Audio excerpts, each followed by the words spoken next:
Bien, en este mismo artículo también, ¿cierto? Encontramos un parágrafo a este artículo 406 y el parágrafo nos dice que de esta garantía del fuero sindical también gozan quienes, todos los servidores públicos, exceptuando aquellos servidores que ejerzan ¿qué? Jurisdicción o autoridad civil, política o cargos de dirección o administración. Recuerden ustedes que aquellas personas que ejercen cargos de dirección o administración no pueden pertenecer a los sindicatos, por lo menos a las juntas directivas, a aquel que tiene, digamos, no sé, gerente de recursos humanos de la empresa, que tiene a su cargo dirección y manejo, a esta persona le va a quedar un poco difícil eh, por disposición legal pertenecer a los sindicatos porque hay una expresa prohibición. Pero ¿quiénes son autoridad civil también para entenderlo más o menos claro? Digamos que la autoridad civil está definida, ¿cierto? Está definida en la ley 136 de 1994, en el artículo 188, nos dice que ¿quién es autoridad civil? O mejor, ¿a quién podemos eh, entender como que ejerce autoridad civil? Pues la autoridad civil no es más que una capacidad legal, ¿cierto? Y también reglamentaria que tienen unos empleados, ¿cierto? Unos empleados y que esas capacidades legales o reglamentarias, en definitiva, son tres capacidades que esas personas tienen. La primera tiene que ver con el ejercicio del poder público, ¿cierto? Y es aquella persona que obliga al acatamiento de los particulares y que tiene la facultad de coacción por medio de la fuerza pública. Un ejemplo, el alcalde municipal. Tiene a su disposición la policía, tiene a disposición la capacidad reglamentaria, puede tomar decisiones, como en este caso, por decir algo de estas pandemias, entonces puede decir decreto la posibilidad o la imposibilidad mejor de que las personas estén en la calle, limitar el derecho a la locomoción, limitar cierto tipo de derechos no fundamentales, tomar cierto tipo de decisiones, pero también ejercer control y coacción a través de imposición de sanciones y demás. Estas personas entonces que cumplan o que ejerzan estas actividades son entonces personas que ejercen autoridad civil. Segundo, aquellas personas, aquellos funcionarios o empleados que tengan en su capacidad, que tengan dentro de sus funciones el poder, perdón, remover libremente, o mejor, que puedan nombrar y remover libremente empleados de su dependencia, ¿cierto? Ya sea porque él mismo ejerce esa facultad o porque lo haga a través de delegación. En este caso, por decir algo, directores de institutos descentralizados, se me ocurre la Dirección General del INPEC, se me ocurre el Instituto Colombiano de Bienestar Familiar, estos institutos descentralizados, estas entidades, estas agencias que tienen a su cargo la posibilidad de nombrar y remover libremente sus empleados. Y el tercer elemento para que sea una autoridad de carácter civil es que pueda entonces eh, ejercer el derecho disciplinario dando o emitiendo decisiones de suspensión, de multa o incluso de destitución de servidores públicos a través del derecho disciplinario de la ley 734 de 2002 que está hoy todavía vigente en nuestro país hasta que entre en vigencia el nuevo estatuto disciplinario. Entonces, en conclusión, estamos entonces revisando que ese parágrafo del 406 nos dice que gozan de la garantía del fuero sindical quien, en términos de ese artículo, todos los servidores públicos, pero el mismo parágrafo exceptúa inmediatamente a aquellos servidores que ejercen jurisdicción, ¿cierto? Que ejercen una jurisdicción, que tienen una autoridad civil política o que tienen cargos de dirección y administración. ¿Quiénes son entonces esas autoridades de carácter civil que no pueden tener ese fuero? Pues aquellos que ejercen el poder público, que tienen la capacidad de coacción por medio de la fuerza pública, aquellos que pueden nombrar y remover libremente sus empleados, y también aquellos que pueden sancionar a los empleados con suspensiones, con destituciones o incluso con multas. Esas personas entonces no podrían tener ese fuero sindical.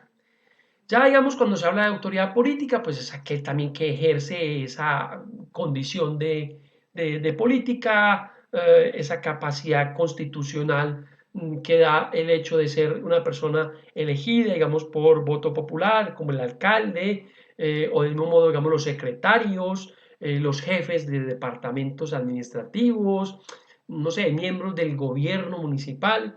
Estas personas ejercen que una autoridad política.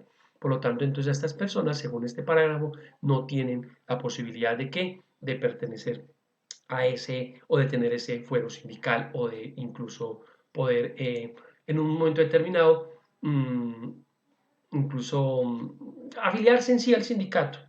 Pero si ejercen esas funciones de autoridad, no van a tener obviamente fuero sindical y posiblemente no van a poder pertenecer a la junta directiva. Y ya digamos aquellas funciones administrativas, ¿cierto? Además esas funciones que tienen los alcaldes, las que ejercen, digamos, los secretarios, los jefes de departamento, como lo habíamos dicho, ¿cierto? O aquellos que tienen esa función de superiores jerárquicos de estos trabajadores en los municipios. Digamos que en ese tema de dirección y administración, pues también podríamos hablar de empleados autorizados para celebrar contratos, convenios, los que tengan las facultades investigativas, disciplinarias, etcétera, etcétera, etcétera. Bien. El parágrafo segundo, entonces, de este 400, de este artículo 406, nos dice entonces que para todos los efectos legales y procesales, ¿cierto? Para todos los efectos de carácter legal y procesal, la calidad del fuero sindical se demuestra con la copia del certificado de inscripción de la junta directiva o el comité, ¿cierto? O de la subdirectiva o del comité ejecutivo de la confederación de la federación, o con la copia de la comunicación que usted le debe hacer al empleador. Recuerden que cuando fundamos el sindicato debemos entonces inmediatamente que notificarle al empleador. Notificarle al empleador, lo primero que tenemos que hacer. Esa copia con el recibido de comunicación, ¿cierto? Para todos los efectos legales y procesales, ¿cierto? Genera condición de prueba para exigir la garantía del fuero sindical. Otra cosa es el registro sindical, que hay que hacerlo para que podamos tener la posibilidad de abrir las cuentas, de hacer negocios y de ejercer todas las actividades que tiene perdón, el movimiento sindical o los sindicatos. Bien. Adicionalmente, entonces tenemos, perdón, el artículo 408 del Código Sustantivo del Trabajo, que nos establece entonces que ese patrón o ese nominador, ese empleador, para poder despedir a un trabajador aforado o para mejorarlo o trasladarlo, debe que obtener el permiso del juez competente. Recuerden muy bien eso. Para poder desmejorar, trasladar o retirar un trabajador aforado o con la garantía del fuero, bien sea fuero de fundadores, bien sea fuero de adherentes, bien sea el fuero convencional, bien sea el fuero legal o el fuero constitucional, debe tener o obtener mejor un permiso del juez competente. Si este juez, ¿cierto?, no logra determinar que hay una justa causa, pues negará el levantamiento de esa garantía y por lo tanto no podrá ser usted retirado ni desmejorado, ¿sí? De allí que siempre hay que comprobar que ese trabajador es despedido, ¿cierto? Con justa causa y con el levantamiento del fuero sindical, ¿cierto? Si no se hace de esta manera, quiere decir entonces que este trabajador es despedido sin sujeción a las normas que regulan el fuero sindical. Y por lo tanto el juez, ¿qué va a hacer? En un proceso, bien sea mediante acción de tutela, ¿cierto? Para proteger derechos fundamentales, artículo constitucional, el derecho fundamental de la Constitución, o también desde un proceso ordinario laboral. ¿Para qué? Para que esa orden que el juez emita sea para que ese trabajador se reintegre o se reinstale a la actividad que venía desarrollando, que se condene entonces a este patrono o a este nominador a pagarle a título de indemnización todos los salarios dejados de percibir por causa de ese despido, que es un despido, digamos que un despido por fuera del ordenamiento jurídico, y o si fue desmejorado o trasladado. En tal sentido, el juez, ¿qué deberá hacer? Restituir al trabajador al lugar donde antes prestaba su servicio, si fuese mejorado o trasladado, o reintegrado a su trabajo si hubiese sido despedido, y deberá entonces pagar esas correspondientes indemnizaciones. Las indemnizaciones no serán otras que los salarios y demás emolumentos dejados de percibir desde el momento en que se realiza el retiro injusto porque no hay justa causa o porque habiendo justa causa no se hizo el levantamiento del fuero sindical que establece el Código Sustantivo del Trabajo. Bien, recordando entonces o retomando, tenemos varias clases de fueros. Ese fuero constitucional, que lo tenemos en el artículo 39 superior, el fuero legal, que lo tenemos en el 406 del Código Sustantivo del Trabajo, y tenemos el fuero convencional. Ese fuero convencional es un fuero para el momento de la negociación, y después de que tenemos esa negociación, arreglo directo, logramos una convención colectiva, puede haber algún tipo de garantías en esa convención colectiva. Sin embargo, ese fuero convencional, después lo revisaremos, tiene limitaciones de acuerdo con el acto legislativo 01 de 2005, que modificó un poco el tema, o un poco no, modificó mucho el tema de la negociación en Colombia. Quiero hacer un poco de recordar y sobre al tema del fuero circunstancial. El fuero circunstancial es un mecanismo de protección de que gozan esos trabajadores que presentan un pliego de peticiones a su empleador y que impide que éste los despida sin justa causa mientras está negociando el pliego de peticiones.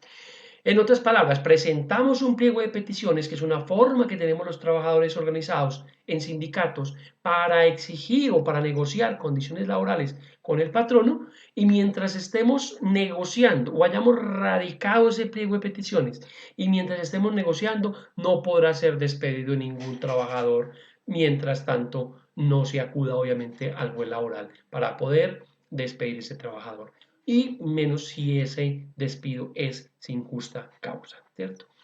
Bien, este fuero aplica a todos los trabajadores sin importar si están o no afiliados al sindicato. O sea, digamos que todo trabajador que esté en la empresa y que la empresa tenga una negociación a través de la erradicación de su pliego de peticiones, va a tener ese fuero, excepto obviamente los trabajadores que cumplen funciones directivas en la empresa, que ustedes ya lo recordarán, ellos no tienen derecho.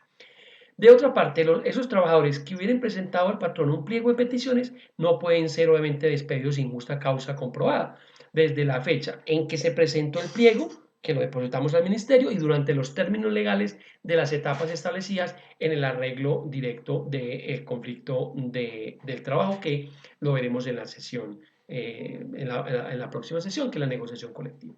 Quería hacerles ese recorderis con respecto a ese fuero circunstancial, que es un fuero importante que tenemos, que es fuero ¿para qué? Para negociar en unas circunstancias. ¿Cuáles circunstancias? La del arreglo directo, la de la negociación colectiva, la de presentar un pliego y podernos sentar a la mesa con la empresa, con el patrono, con el nominador, con el empresario, a negociar ¿qué? Condiciones salariales y condiciones prestacionales y de estabilidad en el trabajo.